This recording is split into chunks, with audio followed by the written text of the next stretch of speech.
Hello friends, welcome to the Chitra science hub. आज हम inclusion compounds के बारे में डिस्कस करेंगे। इंक्लूजन कंपाउंड्स क्या होते हैं? हमारे इंक्लूजन कंपाउंड्स वो केमिकल कॉम्प्लेक्स हैं जिसमें एक कंपाउंड जिसके अंदर कैविटी होती है उसे तो हम होस्ट कहते हैं, और उस कैविटी के अंदर जो मॉलिक्यूल हमारा या जो कंपाउंड एकोमोडेट हो जाता है उसे हम गेस्ट कहते हैं। तो ये एक तरह से होस्ट और गेस्ट की एक यूनियन है, दोनों मिलके एक केमिकल कॉम्प्लेक्स बना लेते हैं। इस तरह के कंपाउंड को हमने कहा इंक्लूजन कंपाउंड्स। और इन दोनों के बीच में जो इंट्रैक्शन होता है होस्ट और गेस्ट के बीच में, वो प्योरली वेंडरवॉल इंट्रैक्शंस होता है। तो होस्ट मॉलिक्यूल्स जो हैं उनके अंदर हमारे क्या चैनल्स होते हैं, ये कैविटीज़ होती हैं जिनके अंदर हमारे गेस्ट मॉलिक्यूल्स रहते हैं। या दूसरे शब्दों में हम ये कह सकते हैं कि इंक्लूजन कंपाउंड्स में क्या होता है, फिजिकल ट्रैपिंग होती है जिसमें होस्ट मॉलिक्यूल जो है गेस्ट मॉलिक्यूल को फिजिकली ट्रैप कर लेता है। तो बेसिकली ये दो की यूनियन है होस्ट और गेस्ट की, जिसमें जो गेस्ट मॉलिक्यूल है वो होस्ट के अंदर की जो कैविटी है उनके बीच में रहता है, रिसाइड करता है। ये जैसे कि हमें फिगर में दिखाई दे रहा है, ये होस्ट मॉलिक्यूल है, इसके अंदर ये गेस्ट मॉलिक्यूल एंट्रैप हो जाएगा और ये हमारा एक इंक्लूजन कॉम्प्लेक्स बना। अब जो इंक्लूजन कंपाउंड्स होते हैं वो हमारे दो तरह के होते हैं।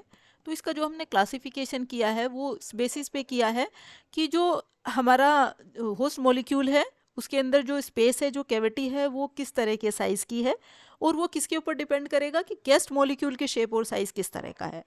तो जो होस्ट की अंदर जो कैविटी है वो किस तरह की है, इस बेसिस पे इंक्लूजन कंपाउंड दो तरह के हैं, चैनल और कैनल कंपाउंड्स कह सकते हैं, और दूसरे होते हैं क्लेथरेट्स और केज कंपाउंड्स। अब चैनल कंपाउंड्स क्या होते हैं? चैनल कंपाउंड्स वो इंक्लूजन कंपाउंड्स हैं जिनके अंदर जो कैविटी होती है वो चैनल के फॉर्म में होती है, वो इसमें जो है चैनल के फॉर्म में होती है जिसमें हमारा गेस्ट मॉलिक्यूल जो है फिट हो जाता है। तो जो कैनल कंपाउंड्स में जो मोस्ट कॉमन होस्ट है वो यूरिया है। जो यूरिया जो हमारा जो है गेस्ट मॉलिक्यूल के प्रेजेंस में क्रिस्टलाइज होके जो है अपना हेक्सागोनल लेटिस बनाता है। तो इसके अंदर इतना एनफ स्पेस होता है कि आपका एन एल्केन को वो इजीली होल्ड अप कर लेता है, लेकिन ब्रांच्ड एल्केन्स इसके अंदर होल्ड अप नहीं हो पाते। जैसे कि ये हमें फिगर में दिखाई दे रहा है, ये यूरिया का एक हमारा क्लेथरेट है।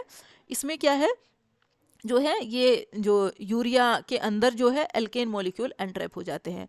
तो इसकी हमारी फिजिकल सिग्निफिकेंस क्या है कि इसकी हेल्प से हम क्या करते हैं, जो एन ऑक्टेन और ब्रांच्ड ऑक्टेन को हम इससे इजीली सेपरेट कर सकते हैं, क्योंकि एन ऑक्टेन इसके अंदर एंट्रैप हो जाता है और ब्रांच्ड ऑक्टेन इसके अंदर एंट्रैप नहीं हो पाते। अब जो दूसरे इंक्लूजन कंपाउंड है वो है हमारे क्लेथरेट और केज कंपाउंड। इसमें क्या होता है कि इन जो इसके अंदर जो कैविटी होती है, जो स्पेस होता है होस्ट मॉलिक्यूल के अंदर, वो चारों तरफ से कवर्ड होता है, चारों तरफ से वो गेस्ट को चारों तरफ से एनक्लोज करता है। तो इस तरह के इंक्लूजन कंपाउंड्स को हम कहते हैं क्लेथरेट्स। मीन्स क्या है कि एक केज से टाइप का होता है जिसमें गेस्ट मॉलिक्यूल हमारा एंट्रैप हो जाता है, जैसे कि हमें फिगर में दिखाई दे रहा है, एक केज से टाइप का है जिसमें हमारा जो है गेस्ट मॉलिक्यूल एंट्रैप हो जाता है। ये जैसे कि हमें फिगर में दिखाई दे रहा है, ये है हमारा किसका, क्रिप्टन और जिनोन का क्लेथरेट, जो जिसमें क्यूनोल के अंदर हमारा जिनोन का जो मॉलिक्यूल है वो एंट्रैप हो जा रहा है। ये हमारा किसका है, जिनोन का क्लेथरेट है क्विनोल के साथ।